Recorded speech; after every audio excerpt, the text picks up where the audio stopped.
Assalamualaikum sahabat UMV, kembali lagi dengan konten inspiratif dan menarik dari Al-Quran Braille Official.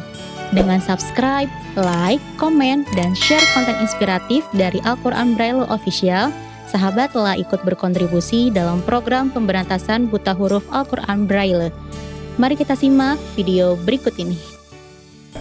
Assalamualaikum sahabat, selamat datang di podcast Membuka Mata Hati. Oke, di podcast kali ini kita punya tema. Temanya itu tentang cita-cita di atas asa. Apa sih sebenarnya cita-cita di atas asa itu? Nah, ini secara definisi, cita-cita itu disebut juga harapan. Adalah bentuk dasar dari kepercayaan akan sesuatu yang diinginkan akan didapatkan atau sesuatu kejadian akan berbuah kebaikan di waktu yang akan datang. Nah, di sini untuk kali ini kita langsung ditemani oleh Teh Aul ya. Biasanya dipanggil Teh Aul, tapi kalau namanya itu lengkapnya? Nama lengkapnya Rismayanti Aulia Putri Sumitra. Iya, nah kalau di UMV biasanya dipanggilnya Aulia gitu. Nah ini, jadi kalau di UMV itu sebagai apa? Staf keuangan di bawahnya Teh Yuni. Nah iya, jadi yang mengurusi balas-balas chat dari sahabat gitu ya, terus iya, sebagai administrasi juga gitu. Gitu dan membantu-bantu keuangan mungkin ya. Betul. Nah ini ada di sini bersama dengan Teh Aul gitu. Nah, buat tema nih. Tema kita kan sekarang tentang cita-cita di atas asa. Terus tadi asa itu disebut juga dengan harapan. Berarti cita-cita yang memang sebenarnya diinginkan gitu oleh kita gitu. Nah, aku mau nanya, sekarang masih punya cita-cita kah? Kalau sekarang mungkin enggak ya Teh, karena dari SD, mungkin dari TK, SD, SMP, mulai masuk SMA juga udah beda-beda cita-citanya. Mungkin sahabat juga pasti relate gitu ya, merasakan juga perubahan cita-cita dari TK, dari SD, SMP yang mungkin dulunya pengen jadi guru, tiba-tiba pengen jadi dokter, pengen jadi bintang iklan, artis atau apa gitu ya.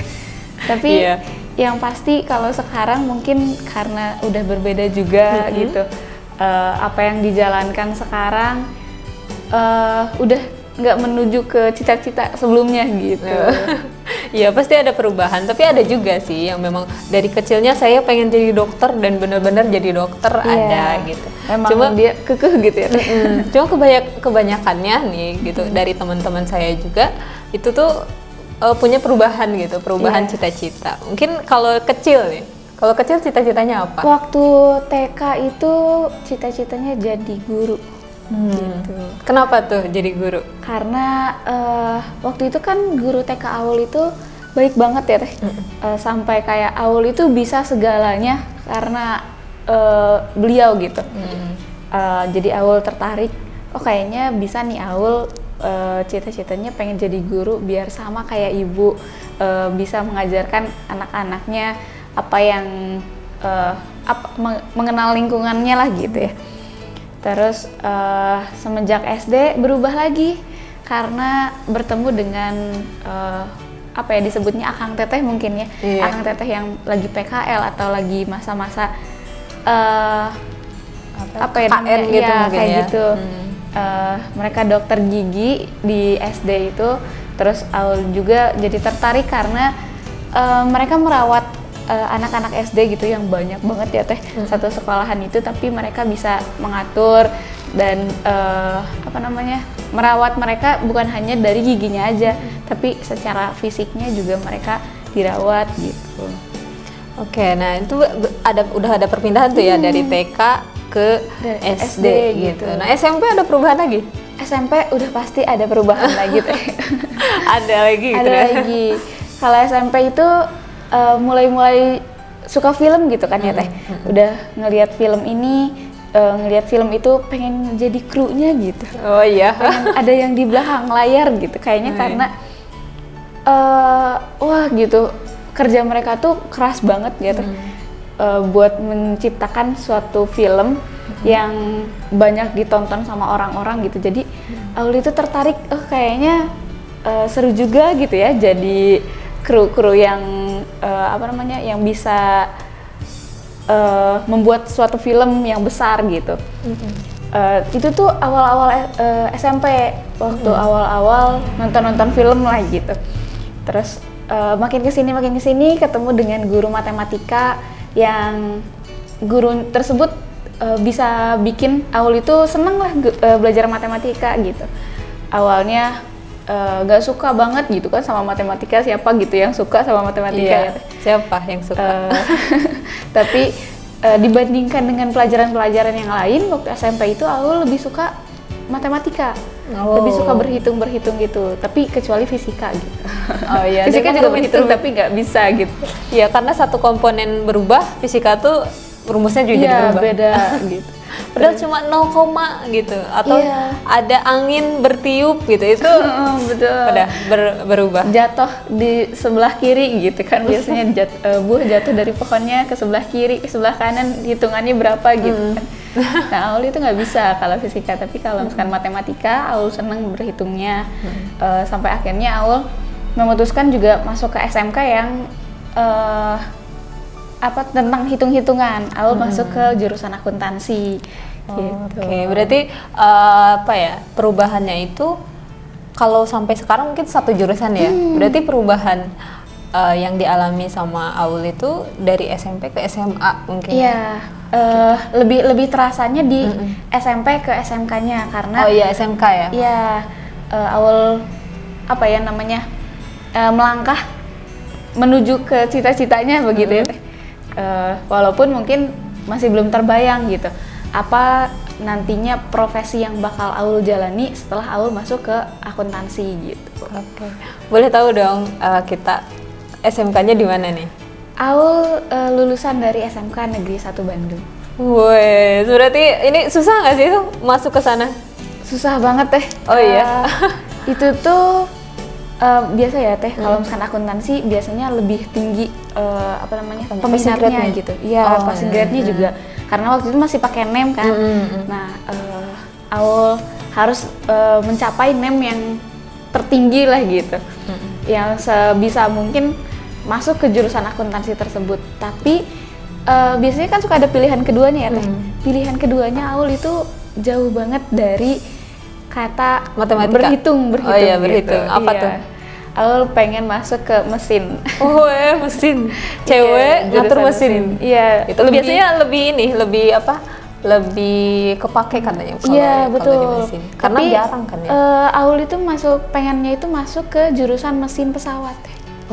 Gitu. Berarti nanti ngurusin pesawat gitu. Nanti ini loh jarang pulang loh kalau ngurusin pesawat. bisa.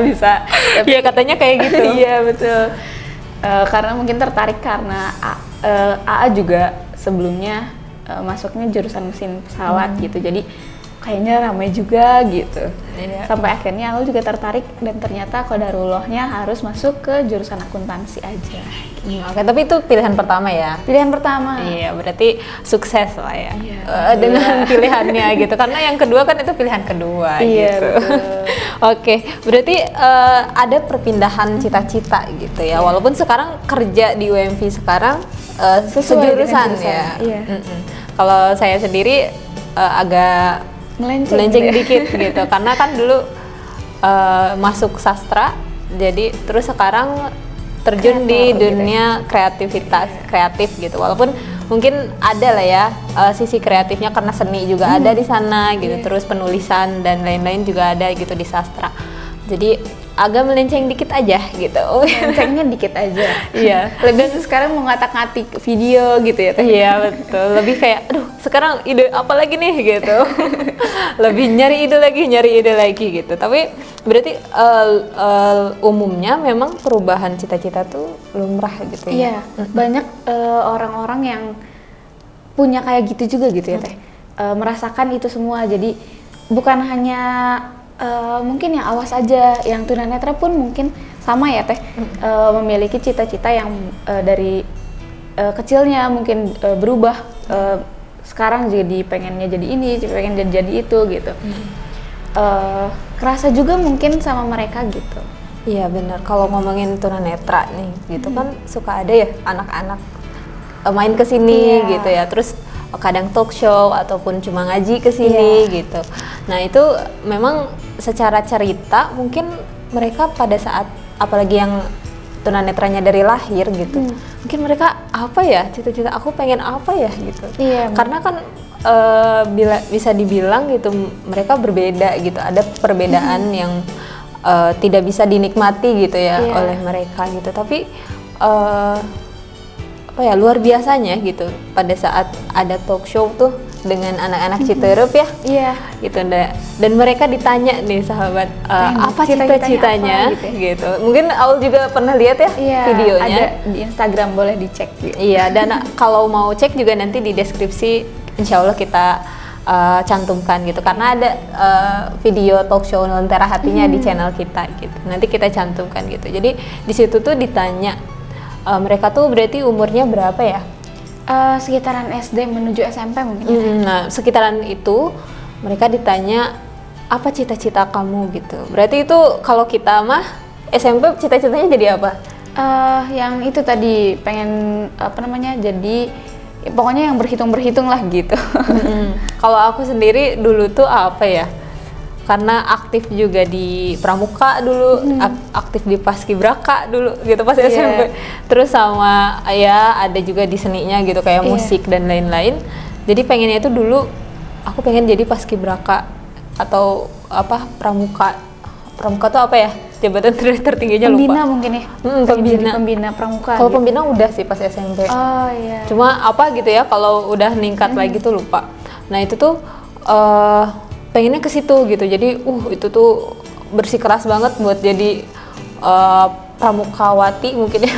Dan apa paskibraka gitu. Dan SMA juga menekuni paskibraka. Cuma dari fisik ternyata aku tereliminasi di situ gitu. Dan ternyata ada memang dari SD sampai SMA tuh jiwa seninya ada sedikit gitu. Sedikit ada jiwa seninya gitu. Jadi pada saat mau kuliah juga disarankan oleh gurunya itu ke sastra gitu. Kan sastra aja gitu karena kamu punya prestasi di ini apalagi di Sunda, di sastra Sunda di Sunda sendiri itu tuh lumayan gitu, ada dari SD, SMP sampai SMA juga pernah ikutan lomba tentang kesundaan gitu. Jadi karena lahir juga di Sunda ya. Iya, bahkan sebenarnya nggak terlalu tertarik sebenarnya kalau aku sendiri. Cuma nggak tahu terpilih terus gitu ya buat ikutan lomba kesundaan gitu, mau itu tulisan, nyanyi dan lain-lain gitu. Nah itu tuh jadinya memilih sastra Sunda. Sastra Sunda gitu. Nah ini nih yang luar biasanya dari kita balik lagi ya ke anak-anak Citeureup yang memang ditanya sama Bapak Entang ya di talk show itu tentang cita-cita adalah mereka di umur SMP ada namanya itu Tiska. Iya. Tahu gak Tiska? Iya tahu. Iya. Nah itu dia berapa ya umurnya, pokoknya SMP-an gitu. Dia pas ditanya kamu mau jadi apa gitu, cita-citanya apa, saya ingin menjadi pendakwah katanya. Masya Allah. Masya Allah. Iya banget. Kalau sekarang ya pemuda sekarang mungkin jarang banget ya yang ada yang mau jadi mungkin pendakwah. nggak kepikiran mungkin ya teh buat jadi seorang pendakwah karena berat banget gitu jadi seorang pendakwah yang mungkin kalau sekarang istilahnya ustadz gitu ya teh, ustadzah gitu. Berat banget buat jadi ustadz atau ustazah itu karena beragam sekarang apa namanya profesi budaya yang masuk gitu ya. Terus cita yang fashion week iya, gitu. harus menyesuaikan dengan itu yang tidak bisa memberhentikan mereka tapi harus mengedukasi bagaimana baiknya gitu tentang budaya-budaya yang masuk gitu. Dan mereka sebenarnya secara gadget juga megang ya. Iya, tahu gitu. Karena terbantu dengan aplikasi yang apa namanya khusus gitu ya teh. Iya, jadi secara gadget juga mereka pegang. Jadi nggak sama bukan berarti tunanetra itu buta banget sama sosial media gitu. Nggak tahu sama sekali berita tentang Citayam Fashion Week itu bukan nggak tahu tapi mereka juga tahu tapi mungkin tidak apa ya tidak mengikuti gitu ya, tidak terlalu mengikuti ke arah sana gitu. Iya. Nah ini kan tadi Tiskah pendakwah, terus ada Tuti, kata Tuti, halo Tuti kalau lagi nonton, ya, dia mau jadi guru bahasa Arab katanya gitu. Terus ada lagi nih Siti dia mau jadi guru bahasa Inggris katanya. Guru bahasa Arab itu udah jarang ya Teh? Iya. Dan biasanya gimana ya? Guru bahasa Arab tuh ada di sekolah-sekolah yang Islam mungkin ya, ada di pengajian mungkin gitu. Guru bahasa Arab itu banyaknya di sana. Tapi kalau misalkan guru bahasa Arab di sekolah-sekolah umum itu udah jarang banget. Iya, kadang ya kalau kita yang sekolahnya di umum di negeri gitu, ya jarang gitu yang mau jadi guru bahasa Arab gitu. Paling jarang. Itu jadinya guru agama bukan guru bahasa Arab biasanya. Iya betul. Nah ini ada lagi nih yang lebih gede lagi cita-citanya. Itu Sahrul, namanya Sahrul. Nah itu dia pengen memiliki pesantren katanya, pengen jadi ketua pesantren di tempat dia lahir gitu, di Cianjur katanya gitu. Nah ini secara umur gitu mereka masih SMP, tapi sudah memikirkan ke situ gitu. Dan bahkan kalau kita bilang gitu ya, cita-citanya mulia, tapi nggak ada uangnya sebenarnya, iya nggak sih? Kalau kita kepikirannya sekarang tentang uangnya ya, Teh. Tentang uangnya, bisa nggak ya kita punya uang segini buat membangun pesantren gitu ya, Teh? Tapi kalau misalkan tentang kebaikan, Allah juga bakal mempermudah ya, Teh. Apapun itu caranya gitu. Iya gitu, jadi mungkin mereka tuh bener-bener kayak lurus aja gitu ya cita-citanya gitu. Dan kalau dibedakan dengan kita nih gitu ya, dari yang kecil ataupun pas SMP, berarti kan kita sesuai dengan apa yang kita suka sebenarnya. Apa yang kita lihat juga mungkin ya Teh, karena kita ngelihatnya guru-guru, dokter, terus iya bener ya, aku gitu ya, ngelihat dokter jadi pengen jadi dokter gitu. Iya betul. Jadi karena mungkin itu tuh dipengaruhi oleh lingkungan juga berarti gitu ya, karena kita memang secara awas mungkin ya melihat dan kita juga memilih tujuan gitu, memilih orang yang kayaknya dia bagus gitu, dokter tuh bersih dan membantu orang terus gitu ya. Mulia banget membantu orang gitu kan. Jadi yang kita lihat itu pasti itu yang jadi pilihan kita gitu. Nah ini buat anak-anak Citerep, ini tuh termasuk kayak lingkungan juga mempengaruhi mereka gitu. Karena ada yang masuk ke asrama itu dia dari SD gitu ya. Ada juga yang dari sebelum SD gitu. Tapi ini tuh menurut aku gitu ya, secara cita-cita mereka terpengaruh karena sudah mendahului mengenal Al-Quran terlebih dahulu, baru sekolah gitu. Iya betul. Bener gak? Betul. Karena mereka tujuan utamanya mungkin bisa belajar Al-Quran gitu ya Teh, bisa mengenal memahami isi-isinya gitu. Dan mungkin sekarang juga jadi berpengaruh ke ke lingkungannya gitu, mulai dari cita-citanya, mulai dari kebiasaan-kebiasaannya gitu, itu berpengaruh banget karena mereka lebih mengenal Al-Quran. Iya, dan secara profesi sebenarnya untuk tunanetra gitu, yang terbayang kalau mereka tidak mengenal Al-Quran gitu, dan yang terbayang itu ya pasti kalau nggak jadi tukang pijet, jadi biasanya jadi yang penjual keliling, gitu. Tapi banyaknya pasti jadi tukang pijet gitu, karena frame orang luar juga kayak gitu. Tapi bukan berarti bisa apa gitu kan. Tapi bukan berarti mereka juga tidak memiliki cita-cita ya Teh. Mereka memiliki cita-cita juga nggak memutus harapan mereka untuk bisa jadi seorang guru, untuk bisa menjadi seorang pendakwah gitu.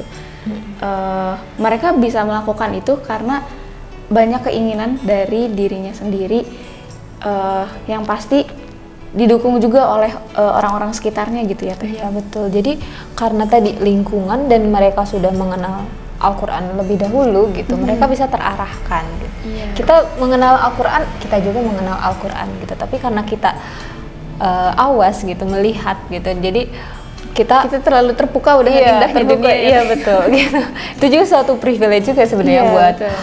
tunanetra gitu. Jadi beruntung sekali jadi tunanetra, karena kalau tunanetra berarti terhindar dari hisab apa? Matanya. Iya, gitu. hisab penglihatannya gitu. Jadi satu hisab sudah dilalui gitu sebenarnya. Dikurangi Tunanetra, gitu iya ya, betul gitu. Jadi ini sahabat gitu, ini juga berkat dari sahabat yang memang sudah berwakaf Al-Quran Braille juga ya. Yang membantu mereka mempunyai Al-Quran Braille. Gitu, karena masih banyak di luaran sana tunanetra itu yang masih buta huruf Al-Quran Braille ya. Gitu. Bahkan kemarin tuh pengaju untuk Al-Quran Braille di bulan ini katanya melonjak ya. Iya, Oleh. di bulan ini insya Allah kita juga mau mendistribusikan Al-Quran Braille sebanyak 100 set gitu.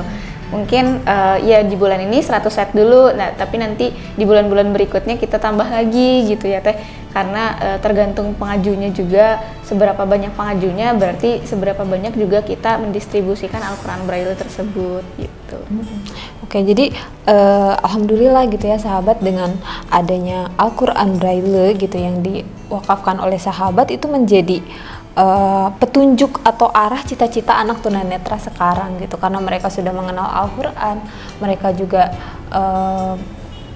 pengajarannya basicnya juga sudah Islami gitu. Iya.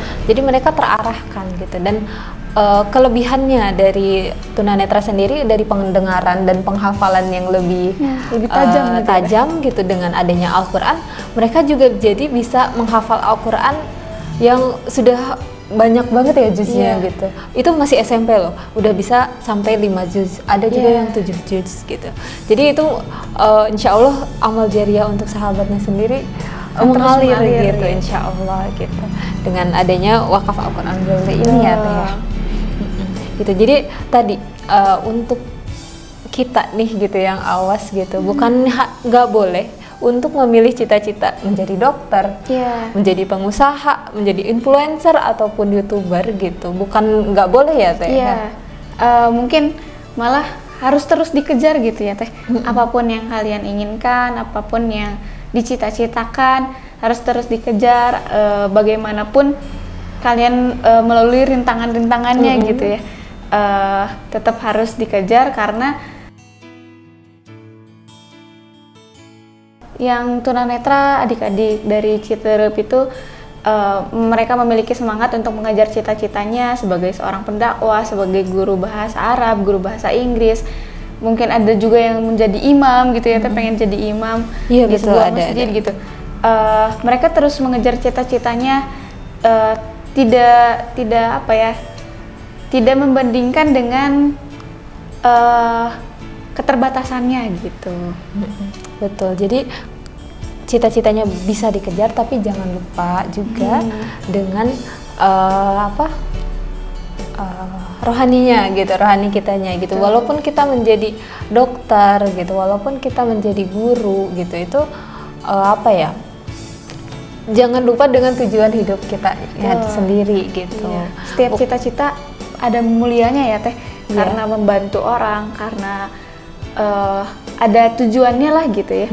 Tapi jangan lupakan dengan tujuan kita hidup di dunia itu untuk apa gitu. Dan cita-cita di atas asa sendiri harapan. Mungkin harapan kita pas SD kita mau jadi guru, pas SMP kita mau jadi dokter gitu kan ya. Terus pas SMA akhirnya jadi orang keuangan gitu. Jadi perubahan-perubahan itu bukan berarti kita gagal untuk menjadi dokter, bukan kita gagal menjadi guru gitu, tapi itu sebuah perjalanan menuju hal yang terbaik gitu untuk kita kayak gitu. Jadi perubahan-perubahan yang ada juga itu bukan sebuah kegagalan ya. Oke, berarti kesimpulannya tadi udah ya, cita-cita di atas asa itu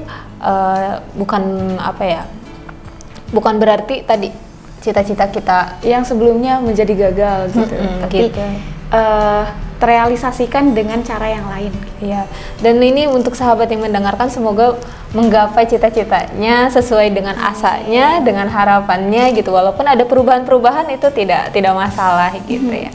Paling untuk podcast kali ini kita sekian kan? Sekian. Iya. Semoga ini bermanfaat dan bisa menginspirasi sahabat. Ya, kita tutup. Wassalamualaikum warahmatullahi wabarakatuh.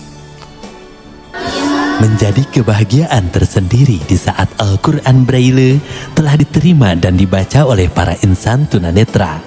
Insya Allah pada tahun ini Umi Maktum Voice menargetkan membagi 1000 set Al-Quran Braille kepada 1000 insan tunanetra di seluruh Indonesia. Mari bergabung bersama kami dalam program 1000 set Al-Quran Braille. Insya Allah dengan Rp60.000 kita bisa berwakaf 1 juz dari 30 juz Al-Quran Braille. Silakan kunjungi kantor layanan wakaf Al-Quran Braille Umi Maktum Voice, Jalan Pasir Salam nomor 31A Bandung. Untuk layanan jemput wakaf Al-Quran Braille, telepon atau WhatsApp 022 522 8552. Silakan follow Instagram kami @Umi Maktum Voice.